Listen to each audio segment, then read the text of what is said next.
sobre a minha vida, uma declaração do céu para a terra, em nome de Jesus. Amém? Glória a Deus. Vai terminando, vai entregando a caneta, vamos dando sequência, porque está só começando em nome de Jesus. Amém? Só está começando.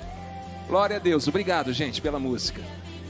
Irmãos, eu quero compartilhar com vocês aqui, dando sequência no que nós já lemos, que há um novo e vivo caminho, e eu quero voltar, irmãos, lá para o livro de Gênesis, dos 3 primeiros capítulos de Gênesis.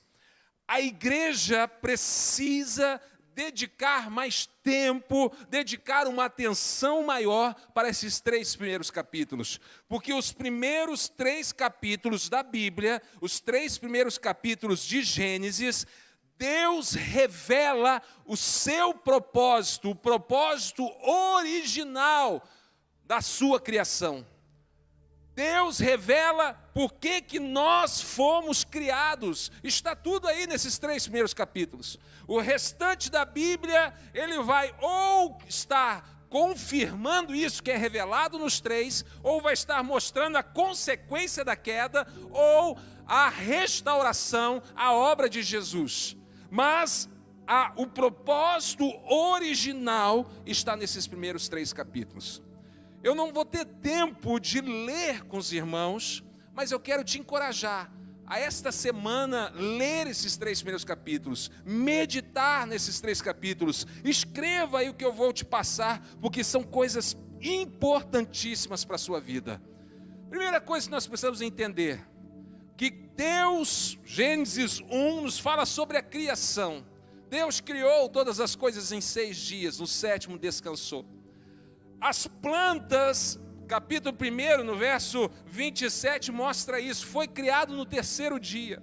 No 3º dia ele criou ali as plantas, as árvores, aonde começaram a nascer os frutos. E o homem foi criado no 6º dia. Então, primeiro Deus prepara a terra para então colocar o homem na terra. Nós vemos isso também lá em Gênesis capítulo 2, verso 8, quando ele diz assim: ora, o Senhor Deus plantou um jardim, o jardim do Éden, e ali então colocou o homem que formara. Primeiro, então, Deus cria o jardim, Deus, ele planta esse jardim com todas as plantas, com toda a prosperidade, e então ele pega e forma o homem do pó da terra, sopra o espírito de vida e coloca, preste atenção, que ele coloca o homem então no jardim para desfrutar daquilo que ele fez para você.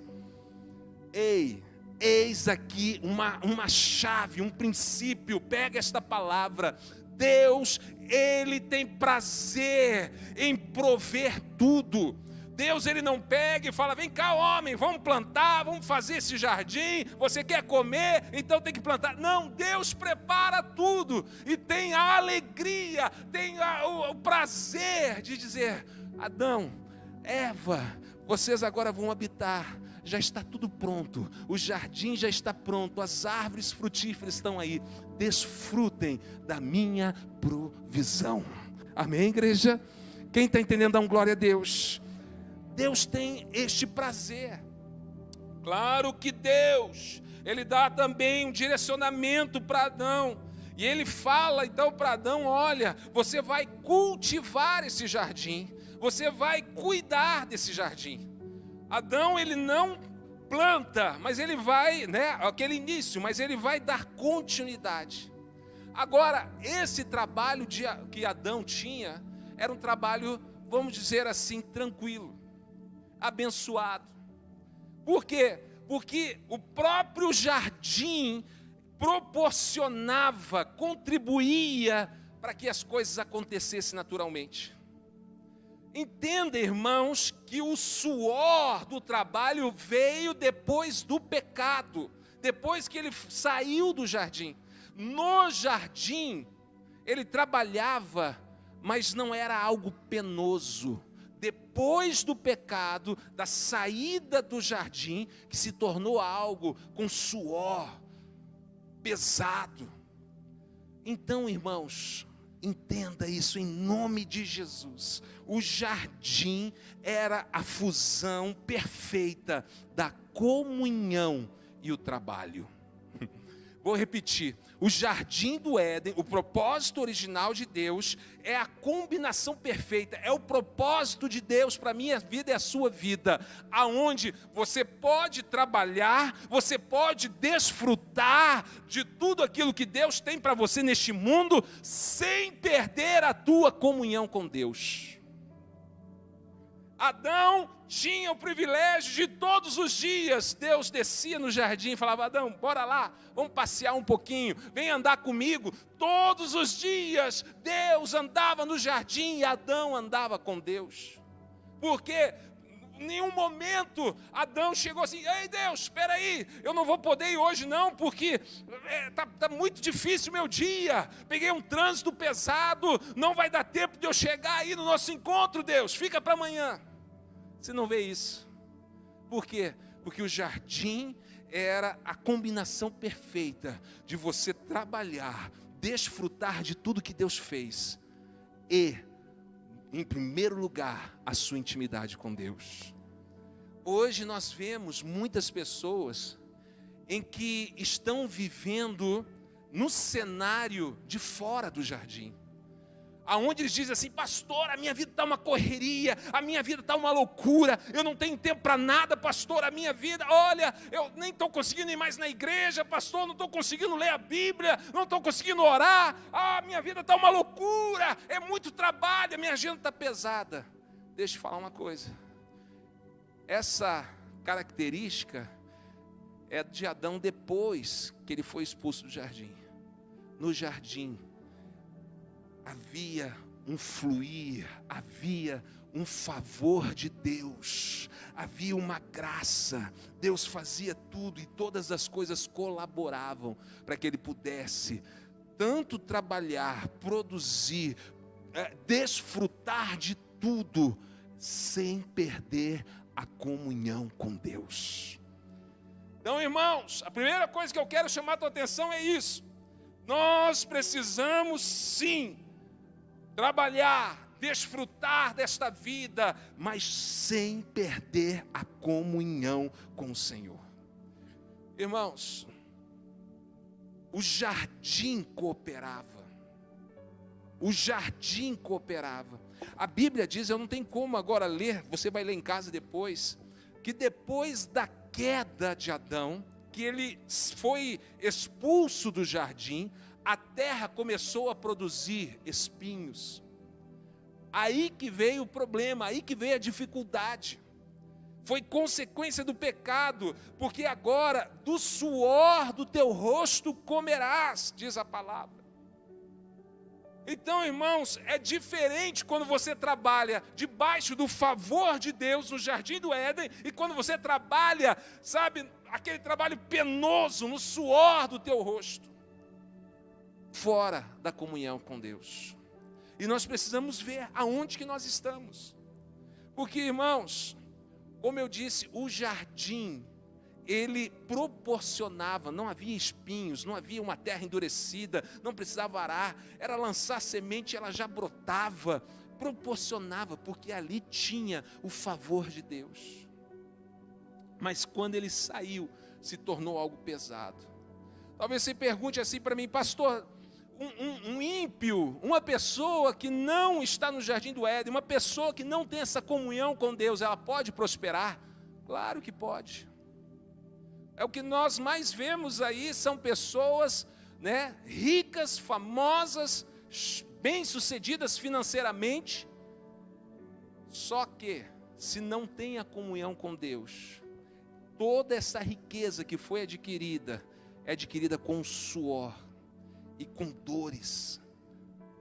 Há um salário, há um preço a ser pago. A palavra de Deus nos fala em Provérbios capítulo 10, no verso 22, diz o seguinte: a bênção do Senhor enriquece e não acrescenta.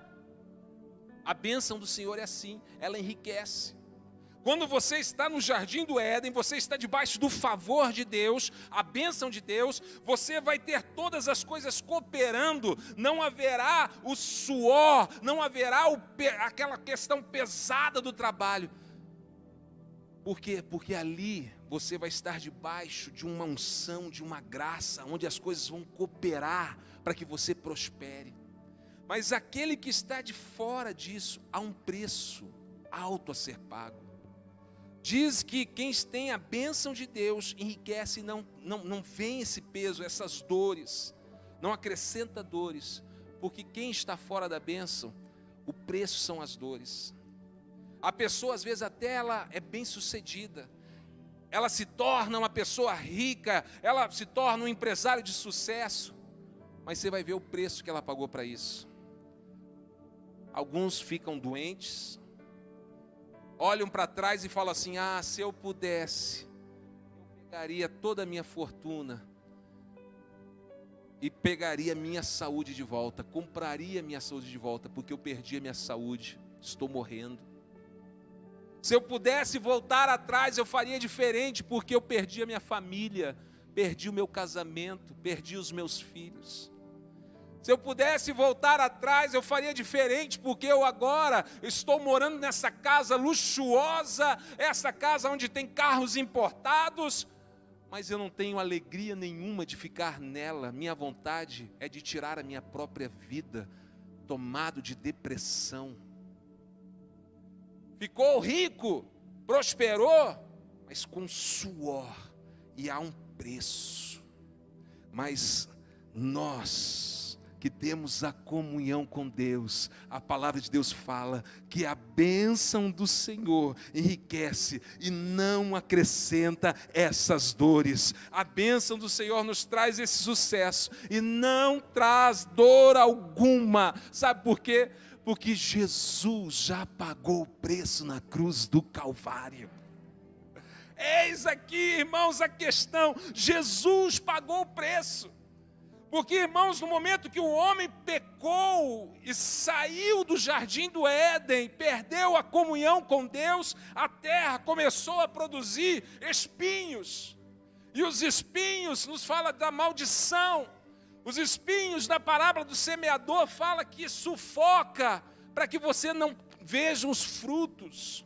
É aquela pessoa que até planta e vê ali aquela árvore crescer, mas os espinhos sufocam de tal forma que você não consegue desfrutar daquilo que você conquistou. Mas a boa notícia que para nós que somos filhos de Deus e que aceitamos a obra do Senhor Jesus, nós que entendemos, lembra do texto que nós iniciamos? Que há um novo e vivo caminho. O jardim do Éden foi fechado no momento do pecado, mas na cruz do Calvário, o véu do templo se rasgou, este caminho foi aberto, você pode entrar na presença de Deus de novo, você pode voltar para aquele jardim e desfrutar da provisão de Deus. Tudo isso conquistado aonde? Na cruz. E o que Jesus carregou sobre a sua cabeça? Uma coroa de espinhos. Aqueles espinhos que trazia dor, que impedia de você desfrutar da provisão de Deus. Jesus disse: não vai mais te dominar, eu estou carregando sobre mim na cruz do Calvário, para que você possa voltar a ter o favor de Deus na sua vida. Quem crê nisso, dá um glória a Deus. Aleluia, aleluia.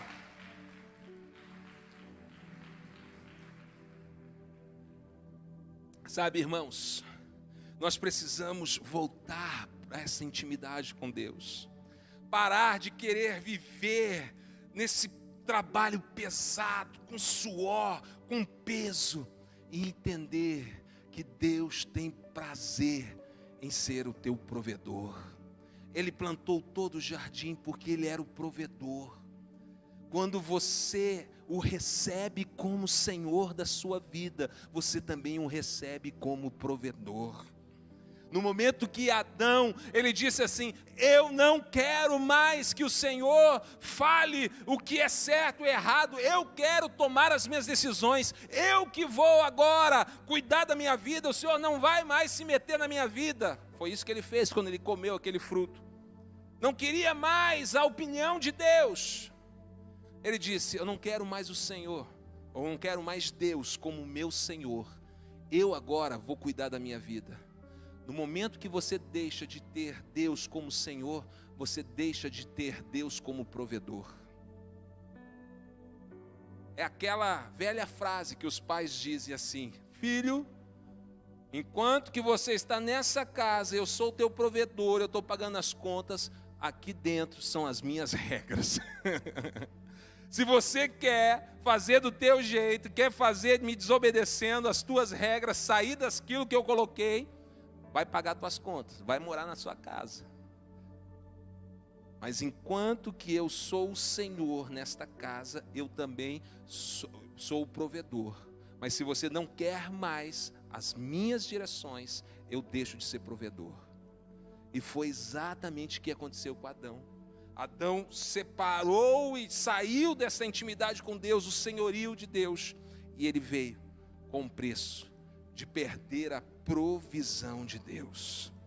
Mas quando nós estamos com este caminho aberto novamente para o jardim, para a intimidade com Deus, aquilo que Adão perdeu, Jesus conquistou.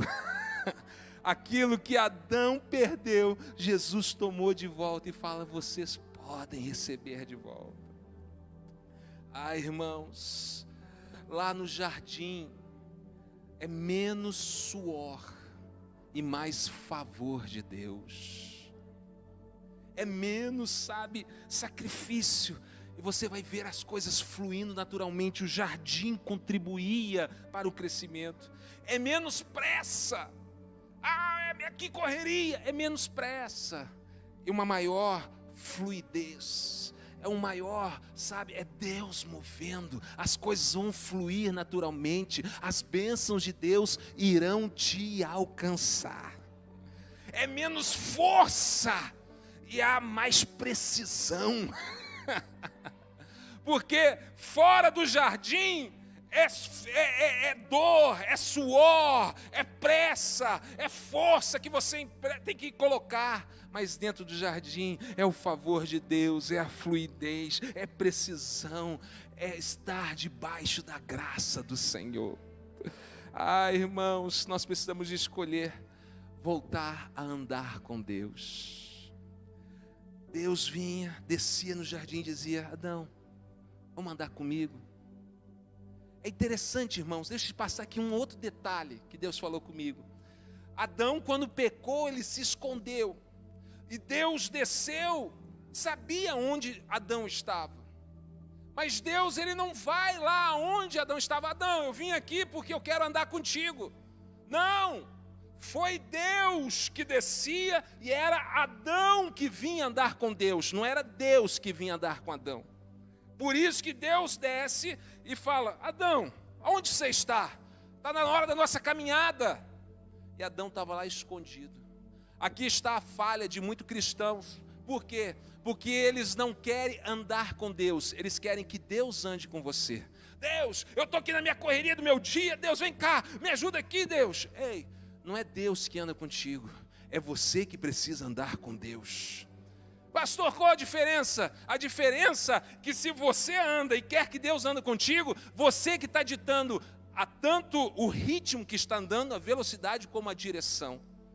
Você não está entregando a direção da sua vida nas mãos de Deus. Mas no momento que você entende que é o contrário, é Deus dizendo: vem andar comigo, você começa a andar no ritmo em que Deus está andando e na direção que Deus está andando. Ou seja, Deus está no controle da sua vida. E você vai experimentar a provisão e o melhor de Deus.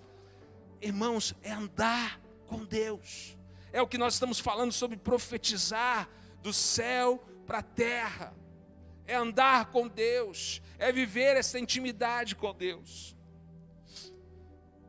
Irmãos, eu já vou caminhando aqui para o final. Quando Adão peca. A terra, há várias maldições. A serpente foi amaldiçoada, iria rastejar, comer do pó da terra. A mulher, devido à sua desobediência, veio as dores de parto. E a terra foi amaldiçoada, dizendo: crescerás espinhos. E o homem vai ter que agora suar, vai ter que pagar o preço para poder colher desta terra.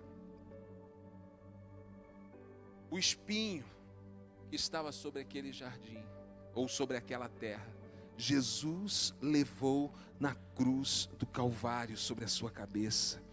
O véu foi rasgado.